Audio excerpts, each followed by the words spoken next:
Today we've got a crazy entitled parent story of someone trying to force their way to a green card. We'll get to that in a bit, but first, thinking of going no contact with grandmother. I've been thinking of going no contact with my grandmother for some time. I'm not completely sure, so I'm turning here for advice. My maternal grandmother, 65-year-old female, has bipolar disorder and can be quite narcissistic at times. She's on fairly good terms with my mom, but due to recent experiences, I've been considering cutting her out of my life. She's body-shamed me and my brother on several instances and used to belittle my mom as a teenager. She basically kidnapped me at around 5 years and didn't tell my parents where she was taking me. I've tried asking about it, but she either denies it or downright screams at me. Give it to me, Reddit. Should I or should I not go no contact? Personally, I think this is still very much up to OP. I feel like if it's a person that doesn't make your life any easier and you think you would do better without talking to them, then they should go for it, right?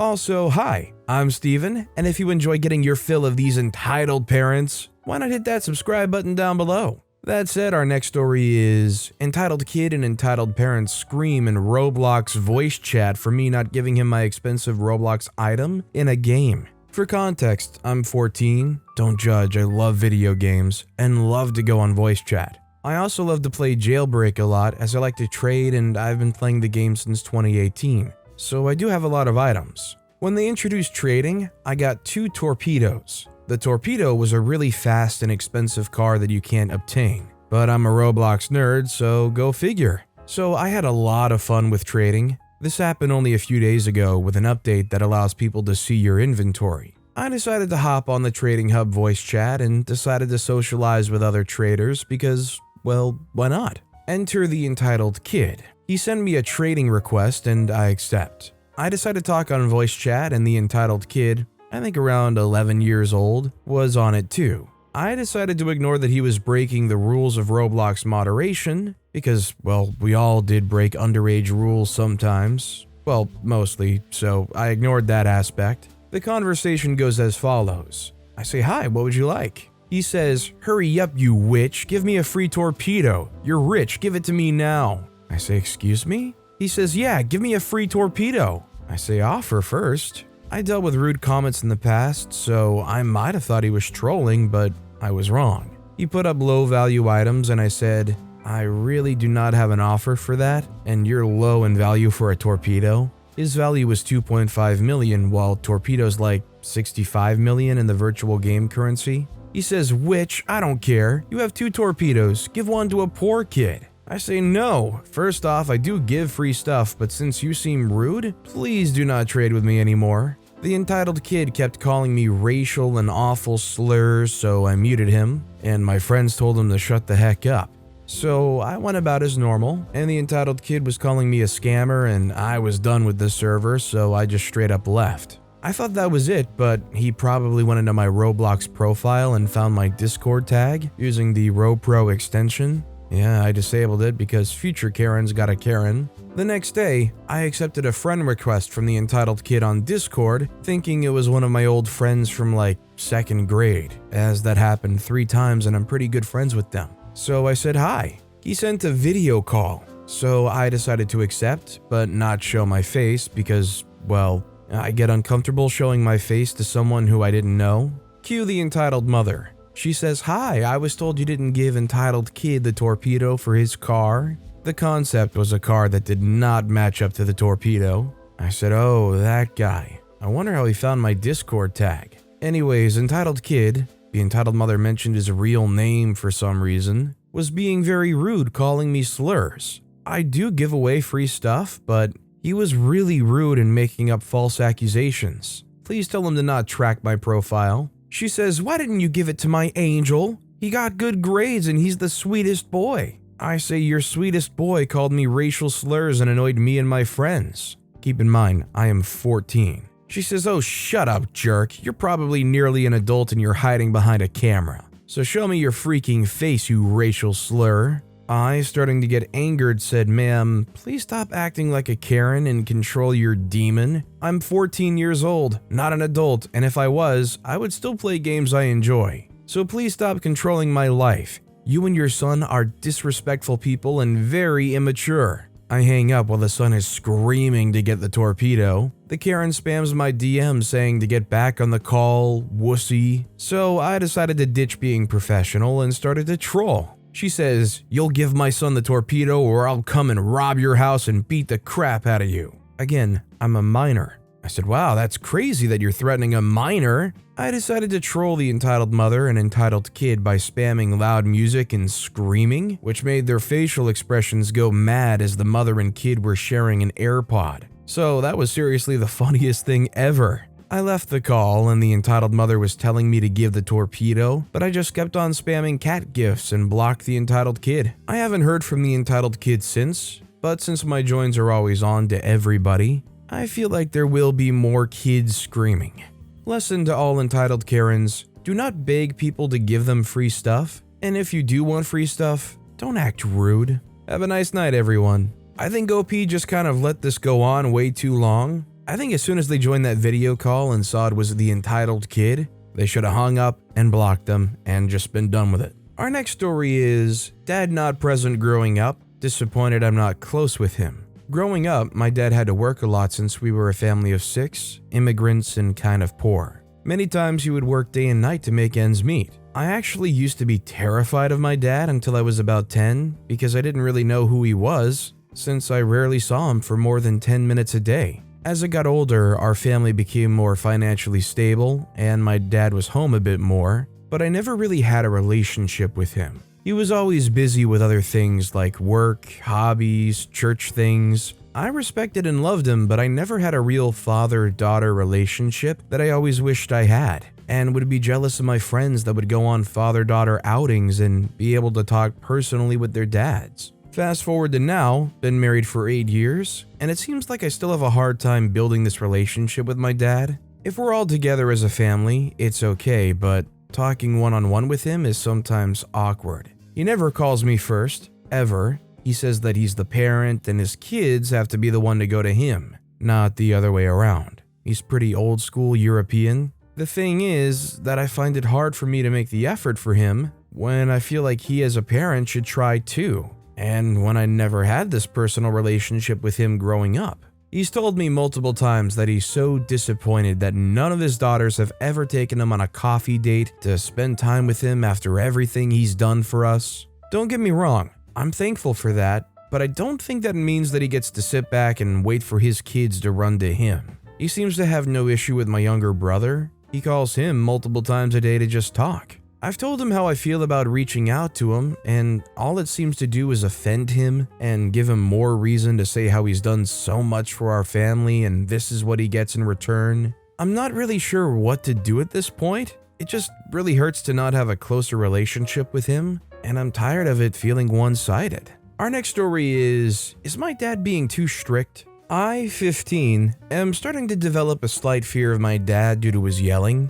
He's very strict on me, much more strict than my mom. Our main argument, we don't really argue. I just listen to him yelling at me and say nothing, is on grades. My dad wants me to have 100s on every subject, even though I'm not that smart. And my mom just wants me to try my best in school. But my dad just wants me to be the best, even though I'm not, and makes me feel stupid every time the report card comes in and I have an 82 or an 80. And he just says, "You should do better than that, you're not stupid." I sometimes want to yell at him that there's kids failing and getting lower grades than me. What do I do now? I think if OP has a good relationship with their mom, they should turn to them and kind of express their concerns, discomfort, and hopefully as a family be able to work on it. Our next story is grandparents taking over birthday planning. My kid's about to turn 4, and I started planning his party in my head a couple weeks ago when he told me he wants dinos. I'm thinking cardboard dino cutouts, dino piñata, painting dino prints for attendees.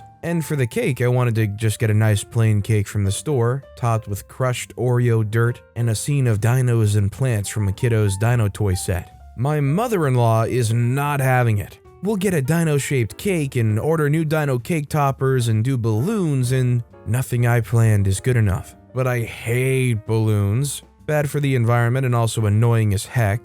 And I don't see why they need to buy new toys when I can put the ones we have through the dishwasher. How do I get them to let me, my child's mother, plan his freaking party? I think this is just a matter of whether or not you want to put your foot down. This next story is crazy entitled parents kick us out Christmas morning after we drove 6 hours to visit them. This happened 5 years ago. My fiance, male 35, Dan, not his real name, and I, female 32, have been together 10 years and only just recently got engaged. Funny enough, it was prompted by our most recent chaotic visit with his family, but that's a story for another day. Dan moved 7 hours away from home in his early 20s to escape his toxic parents. We were together 4 years before he was comfortable letting me meet his family, other than his narcissistic father and evil stepmother. I met them before we officially started dating, the only time they visited Dan since he moved. In fact, no one else in his family had visited him even once.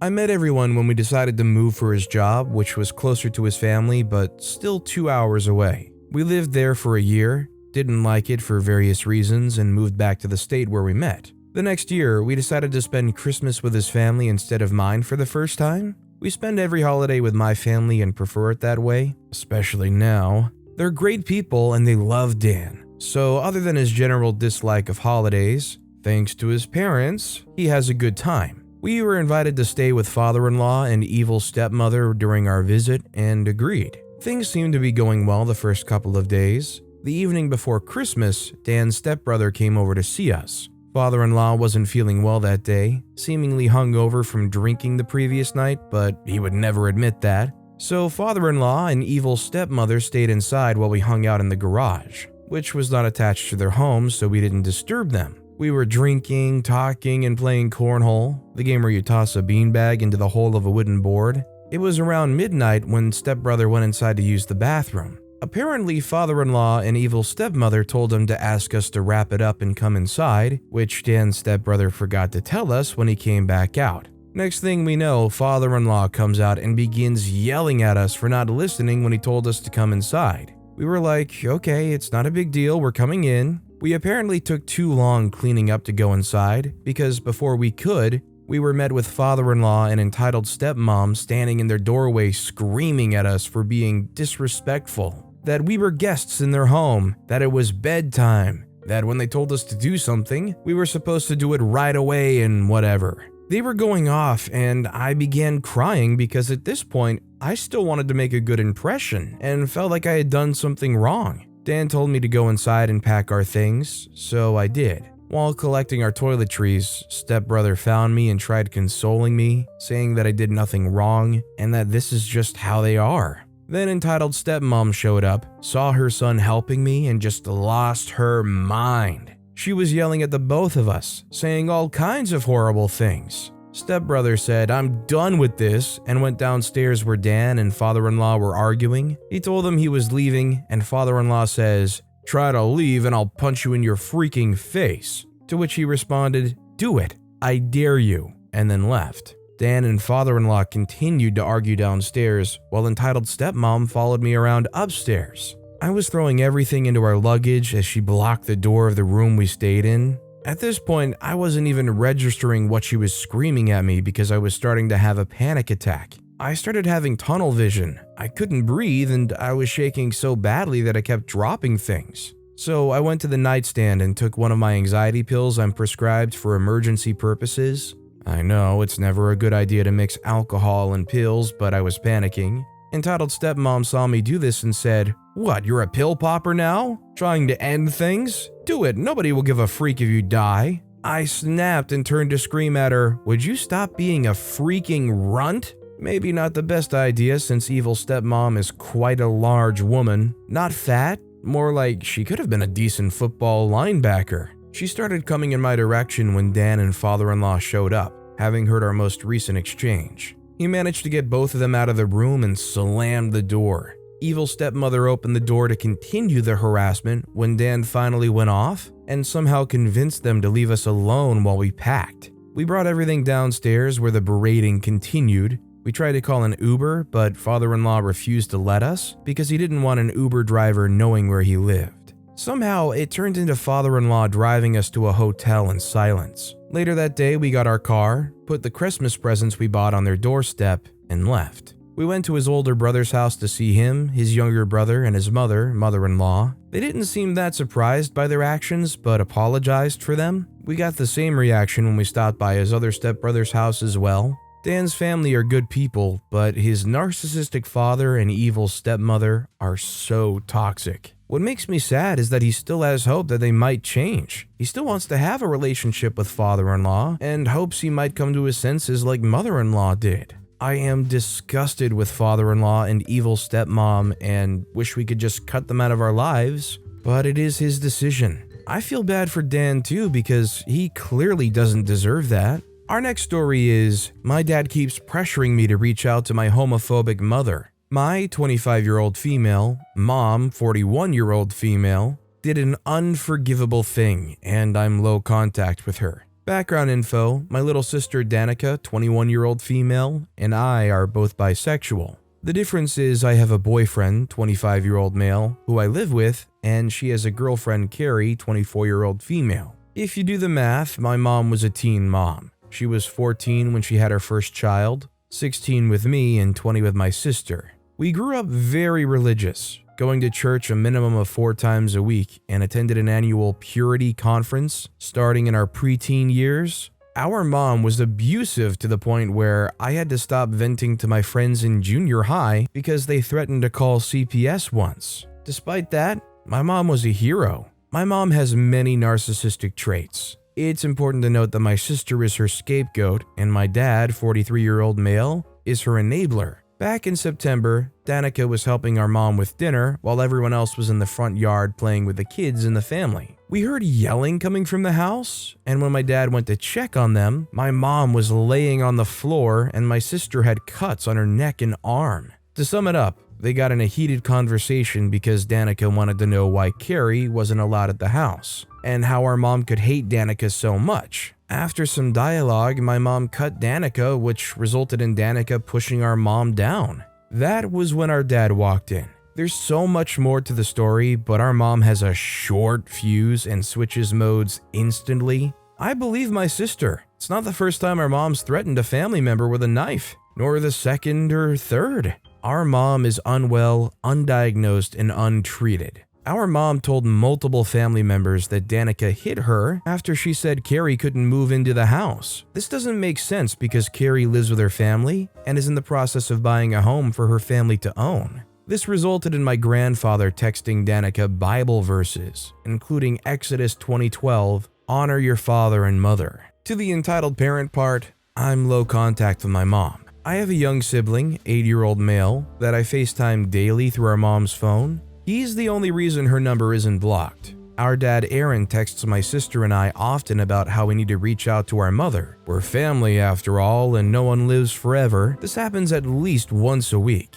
His take is that Danica should have never hit our mom because that's the highest form of disrespect. He kicked Danica out of the house after the incident and has threatened to cut me off if I don't come to my senses. He calls me cold and heartless because I won't forgive mom. I've moved states since then and didn't go home for the holidays because I refuse to stay at the house. His recent text to Danica and I reads, I love you ladies. I would love to see you reach out to your mother more. None of us live forever and a lot of people our age are dying and crap. No guilt trip though. I get if you girls need more time. Just felt I needed to tell you girls what was heavy on my heart. Your mom is really sick. I heard through the grapevine that she has a cold. My mom and dad feel entitled to a relationship with me and Danica because we're their daughters. That didn't matter to our mom when she did what she did. As an older sister, I will not forgive her. How do I handle this? Am I wrong? My mom and I used to be so close and I'll just never see her the same again. She's always been irrational, but this crossed so many lines.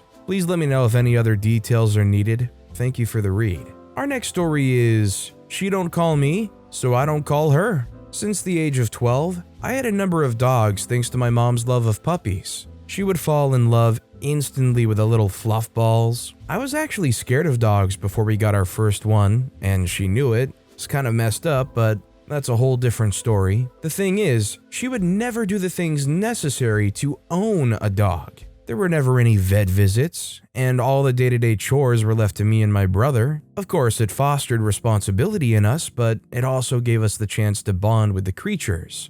This is why it was so hurtful whenever my mom decided the dogs were too much and she'd give them away. The fact of the matter is that she only likes dogs when they're puppies. Anything beyond that, she can't be bothered. The same can be said of her children and grandchildren. Growing up, I thought my mom was cool. She was always at my school in elementary, volunteering and whatnot. She'd come around my friends and they all loved her. This was true up until middle school. She made much fewer appearances at my school then. I'd usually talk about how cool my mom was, but none of my friends ever got to see it. By the time I got to college, she was this grouchy, sleepy, agoraphobic old woman, still somewhat tolerable, but not nearly as cool. I didn't know why this was the case until my niece's 13th birthday. My youngest niece was, I dare say, my mom's favorite grandchild. She and her parents lived with us for a few months when she was really little. According to my mom, my niece made everything right in the world.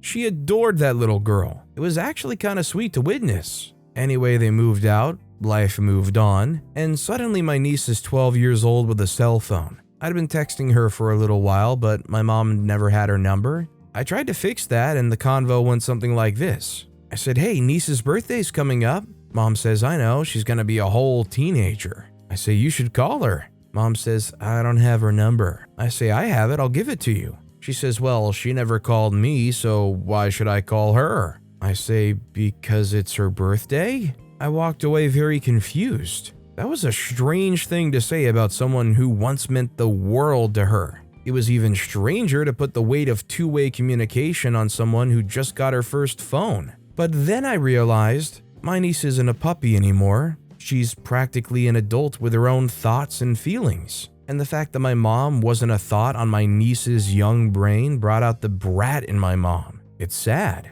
100% the whole she gets bored of things once they get too old is already depressing enough with the dogs. But when you realize she's doing it to her family, her kids, her nieces, it kind of makes your heart hurt a little bit. Our next story is entitled "Mom Took My Phone on an Airplane." I was on a 6-hour flight a few years ago. I was in the window seat and there was a cute 5-ish-year-old in the middle and an entitled mom in the aisle. Before takeoff, she looks at me and says, "I hope you have a big bladder because we are not moving."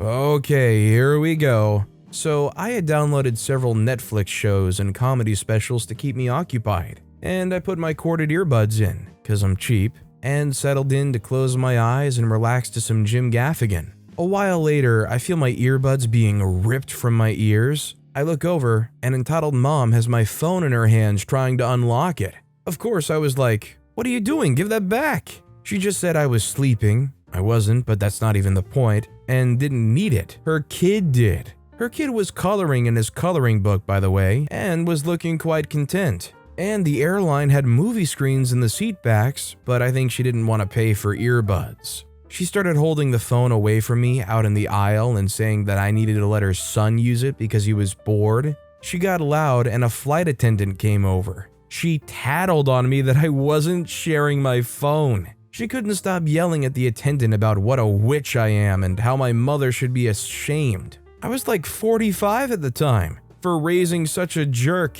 Fortunately, the flight wasn't completely full, so she moved them. The flight attendant had to pry the phone out of her claw and threaten to have police waiting to arrest her if she didn't go with her. They were replaced with a lovely woman who just read her book and left me to my Netflix for the rest of the flight. Poor kid, he seemed really sweet. Too bad his mom is nuts. Yeah, well, considering his mom is nuts, I hope it doesn't rub off on the kid and they grow up spoiled like that. She sure seems to be trying to raise him that way. This next story is entitled "Indian Dad for Asking to be Sponsored for US Green Card." I grew up in India and came to the US in my youth, 19 years. I'm a US citizen with a wife and a child. I had spent until 5th grade, 13 years old, with my parents in small-town India. Growing up, I didn't find the environment at home conducive to my growth. Multiple reasons: domestic violence, chaotic household, etc. I moved to my grandparents' place till high school.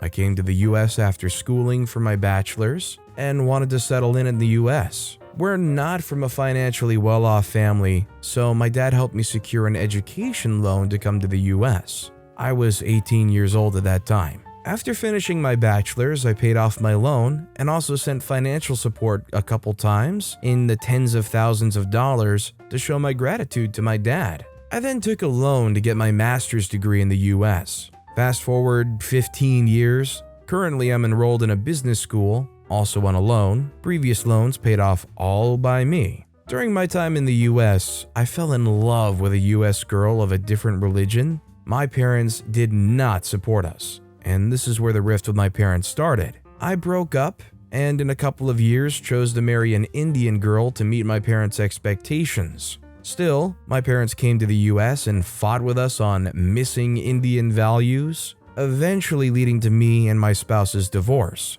There were multiple reasons related to family incompatibility with my wife. When I sided with my then wife, to be fair, he used to say things like, "I shouldn't have provided Western education to you. You're a slave to your wife and wag like a dog to her," etc. My father also stopped talking to me during the time of my divorce. I rose back from the pains of divorce and remarried an Indian girl whom I loved. My father threatened to harm me physically this time because I was going to marry this new girl because she was also divorced and I was bringing shame a second time to the family. He didn't talk to us at all for 3 years. I and my wife built our life slowly from shambles. Today we have a small house and a newborn child. We invited my parents to visit for 3 months to the US. I still sponsor their previous US trips 7 to 8 times in the last 10 years. To my surprise, my dad started talking to me nicely from day one of arriving this time in the US and enjoyed the time with his grandchild.